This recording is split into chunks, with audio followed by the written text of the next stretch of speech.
اچھا، گزشتہ درس میں بات آئی تھی اخیر میں، تم میں سے کوئی آدمی حالت جنابت میں ناپاکی کی حالت میں ٹھہرے ہوئے پانی سے غسل نہ کرے. ٹھیک ہے، آگے بڑھتے ہیں. وَلِلْبُخَارِي لَا يَبُولَنَّ أَحَدُكُمْ فِي الْمَاءِ الدَّائِمِ الَّذِي لَا يَجْرِي ثُمَّ يَغْتَسِلُ فِيهِ. وَلِمُسْلِمٍ مِّنْهُ وَلِأَبِي دَاؤُدَ وَلَا يَغْتَسِلُ فِيهِ مِنَ الْجَنَابَةِ.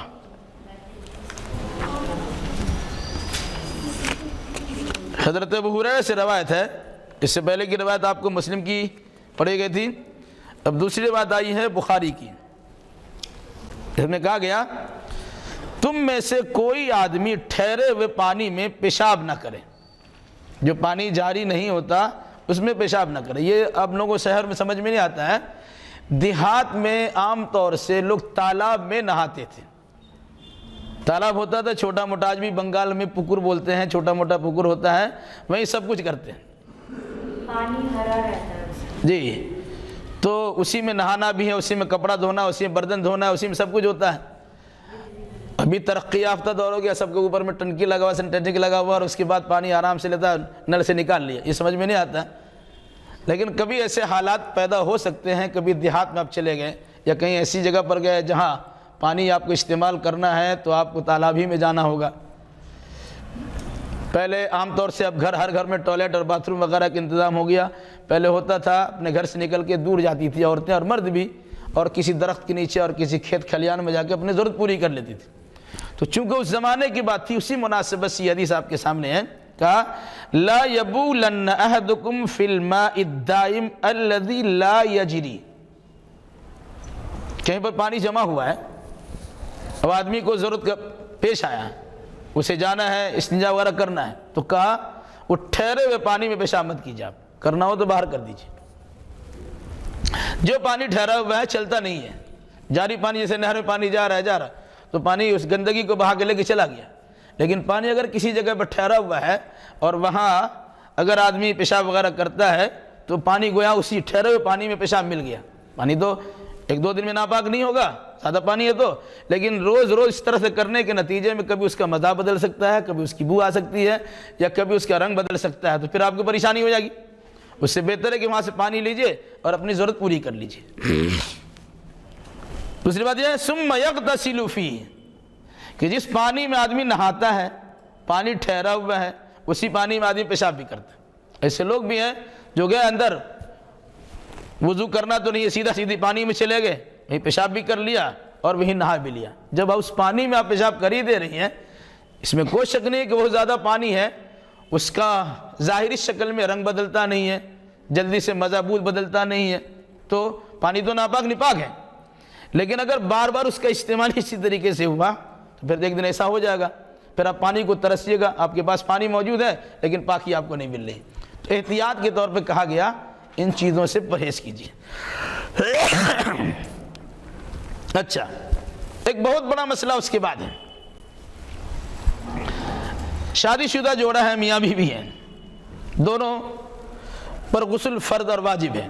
دونوں کو نہانا ہے، ایک ہی ٹب میں پانی رکھا ہوا ہے، دونوں ایک ساتھ نہا سکتے ہیں یا دونوں اسی ٹب سے اور اسی بالٹی سے پانی لے کر ایک باری باری نہا سکتے ہیں. کیا کریں گے؟ اس سلسلے میں حدیث اس کو یاد رکھیے. کیا فرمایا؟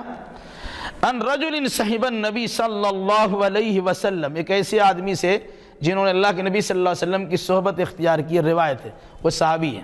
کیا روایت ہے؟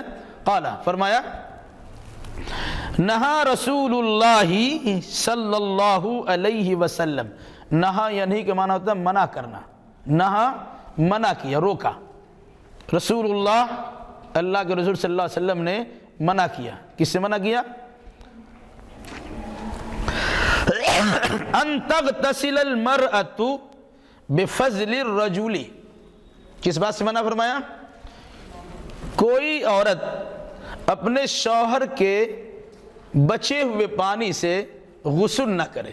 ایک بالٹی آپ کے پاس پانی ہے، اسی بالٹی آدھا پانی سے آپ کے شوہر نے غسل کیا، آدھا بالٹی سے بعد میں آپ غسل کیجئے گا. تو اللہ کے نبی صلی اللہ علیہ وسلم نے اس سے منع فرمایا ہے۔ ایسا منع نہیں ہے کہ استعمال کرے تو ناپاک ہو جائے ہی جائے گا، پاک نہیں ہوگا، ناپاک ہی رہ جائے گا، ایسا نہیں ہے، بہتر نہیں، کیونکہ اس کے بعد جو حدیث آ رہی ہے دونوں حدیثوں میں تطبیق پیدا کی گئی، دونوں حدیث میں موافقت پیدا کرائی جائے گی انشاءاللہ۔ کیا فرمایا؟ اللہ کے رسول صلی اللہ علیہ وسلم نے منع فرمایا ان تغتسل المرأة بفضل الرجل، مرد کے بچے ہوئے پانی سے عورت غسل کرے، اس سے اس کو منع کیا گیا۔ اب الرجل بفضل المرأة، یا کوئی آدمی، کوئی مرد اپنی بیوی کے بچے ہوئے پانی سے غسل کرے، کہ ایسا ہوتا ہے پہلے شوہر نہاتا ہے بعد میں بیوی نہاتی ہے، کہ پہلے بیوی نہا لی بعد میں شوہر نہائے، ایک ہی بالٹی پانی ہے اسی میں سے آپ نے لیا اور اس میں نہایا، تو کہا ایسا نہیں کرنا چاہیے۔ لیکن اگر ضرورت ہے، آپ کے پاس پانی اتنا ہی ہے، پورا الگ سے کوئی ٹب رکھنے کا بھی نہیں ہے، تو اس میں گھس کے تو نہایا نہیں ہے، اس سے پانی نکال کے نہایا ہے، اس لیے ایسا کر لیا تو گنجائش ہے لیکن بہتر نہیں ہے۔ کیا فرمایا؟ جی اس کے بعد روایت ہے کان یغتسل بفضل میمونہ رضی اللہ عنہا، حضرت عبداللہ ابن عباس رضی اللہ تعالیٰ عنہ سے روایت ہے، کہتے ہیں کہ رسول اللہ صلی اللہ علیہ وسلم ان النبی صلی اللہ علیہ وسلم، بے شک اللہ کے نبی صلی اللہ علیہ وسلم کان یغتسل بفضل میمونہ، حضرت میمونہ اللہ کے نبی کی بیوی ہیں، ان کے بچے ہوئے پانی سے اللہ کے نبی صلی اللہ علیہ وسلم غسل کرتے تھے۔ ایک روایت میں ہے کہ آپ اپنی بیوی کے بچے ہوئے پانی سے غسل کرتے تھے، اور اس سے پہلے کی حدیث میں کیا ہے کہ اللہ کے نبی صلی اللہ علیہ وسلم نے عورت و مرد کو ایک دوسرے کے بچے ہوئے پانی سے غسل کرنے سے منع فرمایا۔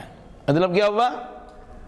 مطلب یہ ہوا کہ اگر آپ کے پاس بالٹی الگ الگ ہے، فراوانی ہے، یا اوپر سے پانی لینے میں آسانی ہے، تو نہانا نہیں چاہیے ایک ہی بالٹی سے دونوں لے کر کے، اور اگر کسی کے پاس ایسے وسائل نہیں، پانی کی کمی ہے، تو پھر نہانے میں کوئی حرج نہیں۔ اللہ کے نبی صلی اللہ علیہ وسلم نے نہایا ہے، وہ اللہ کے نبی صلی اللہ علیہ وسلم کے لیے خاص بھی ہو سکتا ہے، اور آپ کا نہانے کا یہ عمل اس بات کی علامت ہے کہ ایسا کر لینا کبھی کبھی جائز ہے، یعنی بہتر نہیں ہے لیکن کیا جا سکتا ہے۔ بات سمجھ میں آئی؟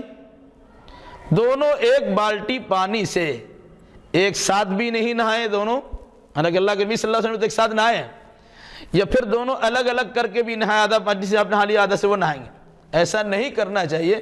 پانی الگ الگ کر دیجئے، اپنا پانی سے اپنا نہا لیجئے، ان کے پانی رکھ دیے الگ سے، ایسا کرنا بہتر ہے۔ لیکن اگر ایسا نہیں ہوا، ایک ہی بالٹی پانی میں سے آدھا سے شوہر نے نہا لیا اور پھر آدھا سے بیوی نہا لیا، تو کوئی حرج نہیں ہے لیکن بہتر نہیں ہے۔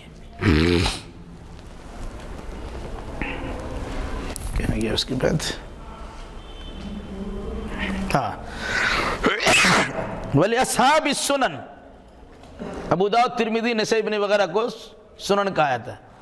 ان حدیث کی کتابوں میں ہے اغتسل بعض ازواج النساء فی جفنۃ، بعض ازواج مطلب بیویاں، اللہ کے نبی صلی اللہ علیہ وسلم کی بیویوں میں سے بعض نے غسل کیا، فی جفنۃ، جفنا بڑا برتن کو کہتے ہیں، ٹب کہیے، لگن کہیے، یا بڑا سا ڈرام کہیے، اس میں سے نہایا۔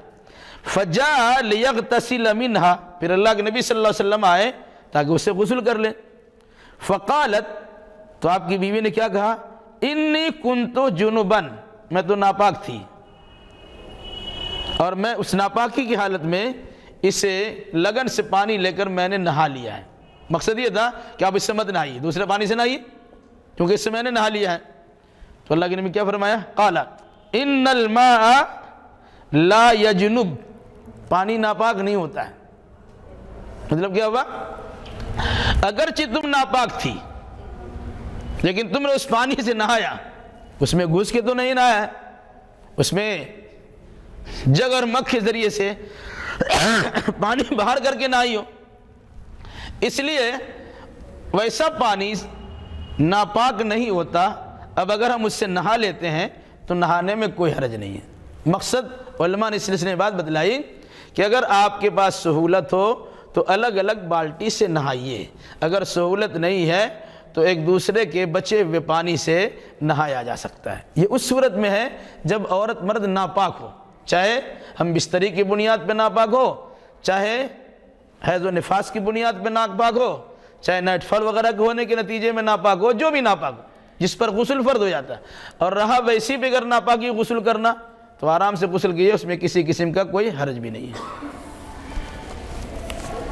ویسے حالت مطلب پاکی کے حالت میں پانی یوز کیا جاتا ہے؟ ہاں کوئی حرج نہیں اس میں، پاکی کی حالت میں دونوں ایک ساتھ بھی نہائیں کوئی حرج نہیں۔ ناپاکی کی حالت میں ذرا تھوڑا سا چھینٹا پڑنے کا خطرہ رہتا ہے، اس مناسبت سے احتیاط کے طور پر ایک ساتھ نہانے یا پھر باری باری ایک دوسرے اسی پانی سے نہانے سے منع کیا گیا۔ ایک حدیث اور پڑھ لیتے ہیں۔ اس زمانے میں سب کے پاس تو فلیٹ نما گھر نہیں ہوتا تھا، آنگن والا گھر ہوتا تھا، صحیح سے دروازہ بھی نہیں لگتا تھا، کتے اور دوسرے جانور ادھر ادھر گھومتے پھرتے رہتے تھے، رکھا ہوا ہے، کتا آیا کسی کے برتن میں منہ ڈال دیا۔ آج تو بہت سارے لوگ برتن کیا اپنا جسم چٹواتے ہیں، غریب بیچارے دانہ دانہ کو ترستے ہیں اور کتے کاروں میں اور جہازوں میں گھومتے ہیں۔ یہ تو ذہنیت بنی ہوئی ہے، اللہ نے ایک سمجھ دے۔ وعن ابی ہریرہ رضی اللہ تعالی عنہ قال قال رسول اللہ صلی اللہ علیہ وسلم طہور اناء احدکم اذا ولغ فیہ الکلب ان یغسلہ 7 مرات اولاہن بالتراب۔ حضرت ابو ہریرہ روایت کرتے ہیں، کہتے ہیں کہ اللہ کے رسول صلی اللہ علیہ وسلم نے فرمایا، کیا فرمایا؟ طہور اناء احدکم، تم میں سے کسی کے برتن کے پاک کرنے کا طریقہ ہے، کیا ہے؟ کب؟ اذا ولغ فیہ الکلب، جب اس میں کتا منہ دے دے۔ برتن میں کھانا ہے، کتا منہ ڈال دیا، برتن میں پانی ہے، کتا نے منہ ڈال دیا۔ اب اگر کسی کتا نے آدمی کے برتن میں، بالٹی میں، ڈیکچی میں، پلیٹ میں، لوٹا میں، جگ اور مگ میں منہ ڈال دیا تو اس پانی کو پہلے تو آپ پھینک دیجئے، اس کھانا کو پھینک دیجئے، وہ آپ کھا نہیں سکتے۔ جس برتن میں اس نے منہ ڈالا ہے وہ برتن ناپاک ہوا، اس برتن کو صاف کرنے کے لیے 7 مرتبہ اس کو دھونا پڑے گا۔ ایک مرتبہ مٹی سے یا صابن سے ملیے اور 6 مرتبہ ویسی پانی سے دھوئیے۔ بعد نے کہا کہ 7 مرتبہ آپ پانی سے دھوئیے، اس میں 8واں بار آپ اس کو صابن سے یا مٹی رگڑ کے اسے ماجیے۔ آج سائنسدانوں نے بتایا کتا کا جو جراثیم ہوتا ہے منہ ڈالنے کے نتیجے میں، جب تک اس کو 7 پانی سے دھویا نہیں جائے گا اس کے جراثیم ختم ہی نہیں ہوگا۔ کیا فرمایا آپ نے؟ تم میں سے کسی کے برتن کی پاکی اس وقت ہوگی جب اس کے برتن میں کتا نے منہ ڈالا ہو۔ ان یغسلہ 7 مرات، یہ کہ یغسلہ دھوئے اس کو 7 مرات، مرتبہ، اس برتن کو 7 مرتبہ دھونا ہوگا۔ اولاہن بالتراب، اس میں سے پہلا مٹی سے، یعنی پہلے مٹی سے اچھا سے ماج دیجئے۔ اب مٹی شہر میں تو ملتی نہیں ہے تو صابن لگائیے، اور جس سے پلیٹ صاف کرتی ہے اس کو پہلے صابن صرف لگا کر کے اسے ایک مرتبہ پہلے اچھا صاف کر دیجئے، پھر 6 پانی یا 7 پانی سے اس کو آپ دھوئیے۔ ایک روایت میں فَلْيُرِقْهُ، مطلب کیا ہوا؟ اس ہانڈی میں یا برتن میں جو کچھ ہو اسے پھینکیے۔ بولا بچا لیتے ہیں، کھا لیں گے، کیا ہوا؟ پہلے دھو دیں گے 7 بار؟ نہیں، پانی منہ ڈالا اب اسے اڑیل دیجئے، کھانا منہ ڈالا اسے پھینک دیجئے، کیونکہ اس کے جوٹھا کے کھانے کے نتیجے میں آپ بیماری سے دوچار ہو سکتے ہیں۔ جس کو کتا کاٹتا ہے اور اس کا علاج نہیں ہوتا، کبھی کبھی ایسا ہوتا ہے مرتے وقت میں کتا کی طرح بھونکتا ہے وہ، اس کے جراثیم ایسے ہوتے ہیں۔ اب بتائیے 7 مرتبہ اس برتن کو اور پلیٹ کو دھونے کا حکم دیا گیا۔ آج یہ ہے کہ اس کے منہ میں آدمی اپنا منہ بھی ڈالتا ہے، اس کو چما چاٹی بھی کرتا ہے، اسی کو بوس و کنار بھی کرتا ہے۔ کتنی ناپاکی اندازے لگائی۔ تو جس طرح کتا کی حرکتیں ہوتی ہے، کتا کی پرورش کرنے والے بھی کتے ایسے صفات اختیار کر لیتے ہیں، وہ ظاہر طور سے بھی برائیوں کے اندر ملوث ہوتے ہیں اور باطنی طور سے بھی کتا ایسی صفتوں کے مستحق بن جاتے ہیں۔ تو فرمایا اللہ کے نبی صلی اللہ علیہ وسلم نے فَلْيُرِقْهُ، اس پانی کو، اس کھانا کو پہلے پھینک اڑیل دیجیے، اب برتن کو 7 بار صاف کیے۔ ترمذی کی روایت میں ہے اخراہن او اولاہن بالتراب، یا تو سب سے آخر میں مٹی سے دھوئیے یا سب سے پہلے مٹی سے دھوئیے۔ مراد مٹی نہیں ہے، صرف صابن جو بھی جس سے پلیٹ صاف کیا جاتا ہے، ایک مرتبہ تو اس سے آپ کو مانجنا ہی پڑے گا۔ اچھا، کتا کا جسم اگر کسی گھر میں چلا گیا، کتا مسجد میں کتا آ گیا، کارخانہ میں کتا چلا گیا، تو کیا اس کا جسم جہاں جہاں جائے گا وہ ناپاک ہو جائے گا؟ بولے نہیں، کیونکہ کلب حارس بھی ہوتا ہے، مراد نگہبانی کرنے والا کتا۔ کل کارخانہ میں آدمی کتا بھی رکھتا ہے جس کا مقصد کیا ہوتا ہے، وہ نگہبانی کریں گے، تو نگہبانی کرنے والا کتا ہے۔ اگر وہ ناپاک ہوتا تو اپنے دکان میں، اپنے کارخانہ میں اور اپنے کھیت کھلیان میں بھی نہیں رکھ سکتے ہیں۔ تو اس کا جسم جو ہے اگر کسی کو ٹچ ہو جائے تو یہاں پر یہ دیکھنا ہے، بہت سے لوگ کہتے ہیں کتا سٹ گیا تھا ہم ناپاک ہو گئے، اب بہانہ بناتے نماز نہیں پڑھیں گے۔ تو فقہاء نے یہ بیان کیا، اگر کتا بھیگا ہوا ہے اور آپ کے بدن سے سٹ گیا اور اس کے بدن کی نمی آپ کے کپڑے کو لگ گئی، آپ کے جسم کو لگ گئی، چونکہ کتا اکثر اچھا اور پاک پانی میں بیٹھتا نہیں ہے، وہ نالی اور گندے پانی ہی میں رہتا ہے، اس مناسبت سے کتا اگر آپ کے جسم سے سٹ گیا تو پورا غسل کرنا آپ پر فرض نہیں ہے، جتنا اس کا جسم آپ کے کپڑے سے یا آپ کے جسم سے لگا ہے اتنا دھو دیجیے، آپ پاک ہو جائیے گا۔ اور اگر کتا سوکھا ہوا ہے، آپ کے بدن سے ٹچ بھی کر گیا اور کچھ لگتا نہیں کچھ بھیگا ہوا آپ کو لگا ہے، تو بدن آپ کا ناپاک نہیں ہوا۔ اس مسئلے کو اچھی طرح یاد رکھیے۔ اولاً تو کتوں سے دور رہیے، کبھی کتا اچانک آ کے سڑ جاتا ہے، راستہ چلتے ہوئے سڑ جاتا ہے، اگر بھیگا ہوا ہے تو احتیاط ہے، جو حصہ آپ کا جسم کا یا کپڑے کا بھیگا ہے اس کی وجہ سے اب اس کو دھو لیجیے، کیونکہ اکثر وہ نالی میں بیٹھتا ہے اور گندے پانی سے دوچار ہوتا ہے۔ اور اگر سوکھا ہوا ہے اور بدن پہ لگ گیا، گھر میں گھس گیا اچانک، تو اس کے جسم ادھر ادھر لگنے سے وہ جگہ ناپاک نہیں ہوتی، لیکن اگر وہ منہ ڈالا، زبان سے کسی کو چاٹ لیا، جب پلیٹ کو 7 مرتبہ دھویا جائے گا، اگر آپ کے جسم کو چاٹ لے گا تو آپ کو 7 بار نہانا پڑے گا، اس حصے کو 7 بار دھونا پڑے گا۔ اس لیے کتوں سے دور رہنے کی کوشش کیجیے۔ بہت سے لوگ یہ کتا پالتے ہیں اور کتا پرورش کرنے کو اچھا سمجھتے ہیں، جبکہ کتا پالنا شریعت میں جائز نہیں ہے، اس کا ایک پہاڑ کے برابر اس کی نیکی گھٹ جاتی ہے جو آدمی شوقیہ کتا پالتا ہے۔